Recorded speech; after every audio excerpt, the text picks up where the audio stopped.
Laurence Ferrari n'a pas apprécié la réaction d'Emmanuel Macron à sa question et n'a pas manqué de le faire savoir.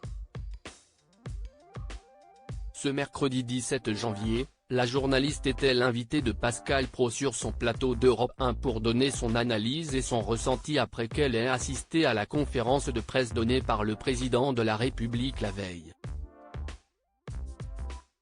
Au micro de son confrère, elle a expliqué n'avoir pas apprécié que le chef de l'État l'ait rabroué sur sa question sur ses mesures sur l'éducation nationale en précisant qu'il en avait parlé auparavant dans son discours liminaire. En 2019, j'étais aussi de celle qui lui avait posé une question qui l'avait fâché sur le travail et les Français, a-t-elle avancé. Si est notre rôle de journaliste.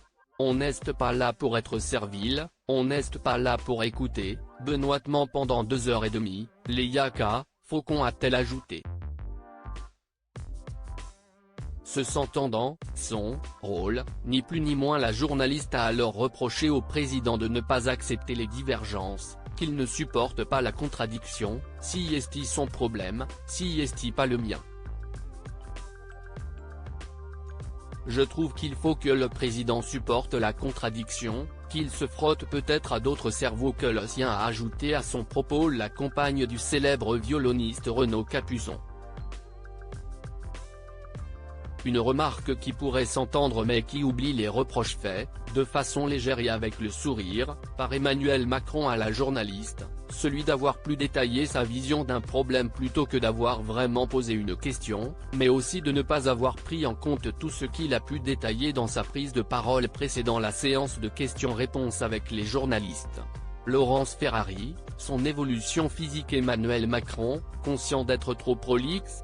Si la conférence de presse du président de la République ce mardi 16 janvier a été aussi riche en informations, si est parce que le président a aussi, comme à son habitude, été très volubile.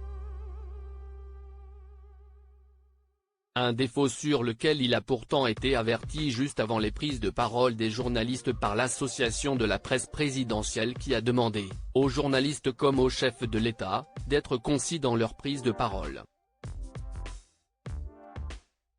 Une remarque qui a provoqué quelques rires, autant dans l'Assemblée qu'auprès du président qui a renchéri en ajoutant « Ne riez pas, quand même avec amusement ».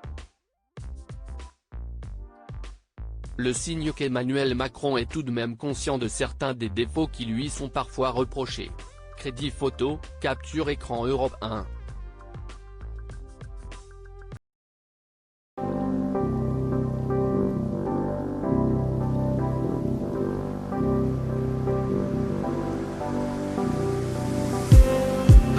Just need some